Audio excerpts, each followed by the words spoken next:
So, this is the irony lecture for my ENC 1102 classes. If you would like to look at the notes without having to listen to the lecture, those are available to you. Otherwise, this is my lecture, which I will be giving further facts, further opinions, and some examples that you can use for your studies. Now, what is irony? Irony is literally when one thing is expected, but the opposite ends up being true. So think of like that joke in TV shows where one character is saying, no, I'm definitely not going to do that thing. You cannot make me do that thing. No matter what happens, I will not do that thing. And the very next thing, in the very next scene, they are doing the thing that they didn't want to do, right? That would be an example of comedic irony. Now, the most common example of irony is verbal irony, when somebody is using words for something other than their literal intention. It could be very commonly mistaken for sarcasm. For example, the truth is, I hate taking tests, right? However, if I'm using verbal irony, what I would say is, oh, I just love taking tests. Spending so much time studying is so much fun. I love studying and I hate doing anything else.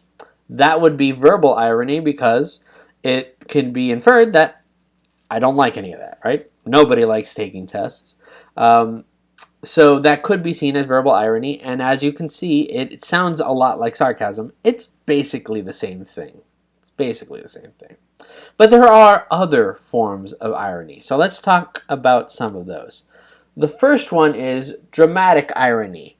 Now, when you're watching a movie or a TV show or reading a book, dramatic irony is when the audience or the reader knows something that the characters within the story do not know. Think of it like this. Hitchcock. Hitchcock once said that the best form of suspense is when you see two people eating at a table, and then the camera for the movie looks under the table and you see a bomb ticking down. And then the camera pans back up and the two people are still just calmly eating at the table. So, in that example, that would be an example of dramatic irony because the audience knows something that the characters in the story don't know. So the audience knows that there's a bomb under the table, but the characters do not know about that bomb. Could be also The Telltale Heart, which is a story that we love discussing in this class. At the end of the story, the main character starts hearing the heartbeat from his victim, the person that he killed. He starts hearing their heartbeat, even though that's not possible.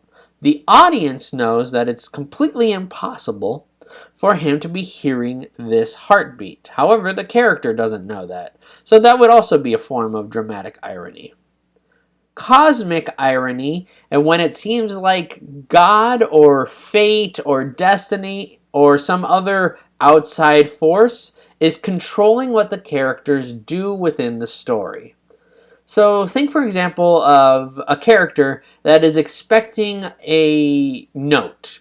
They're expecting a very important note that's going to change the course of their lives. And when the mailman comes to the door with a note, they decide to slip the note under the door so that the person can get it. However, when the mailman slips the note under the note also goes underneath the rug that's on the other side of the door. Therefore, the mailman doesn't know that the note is being hidden, and the person that's trying to receive the note does not know that the note arrived. Therefore, that would be a cosmic irony. A force outside the character's control is manipulating the story. You could also see that as a form of dramatic irony as well, because technically the audience knows that the note was delivered, but it just went into a place where nobody knows where it is, right? Now, the last form of irony is probably the most complicated one to explain. It's irony as point of view. Basically, when an author uses irony as point of view, it means they're using a character to explain a point of view that they don't agree with. Think of it this way.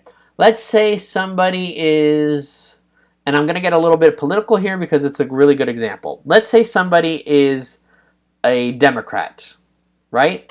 Somebody is completely a Democrat, doesn't like anything on the Republican side. If they write a character that's Republican, they will make the character basically everything that they disagree with. Maybe the character really believes that abortion is correct, or the gun control laws don't need to happen, or whatever. Like, all the stereotypical Republican ideals are in this character, and the Democratic author is trying to make the character seem wrong in every single way thing they do. Now, this would be irony as point of view because the author is being ironic in their portrayal of the character. Honestly, it's not something that I see a lot in stories or in movies. Basically, I only really see it if the author is trying to do some kind of really hugely political message. And um, I'm not saying it never happens, but it doesn't happen a lot to my knowledge. Anyway, that's irony. If you have any questions, you can feel free to email me. Please stay safe out there and sane, and always remember to wash your hands.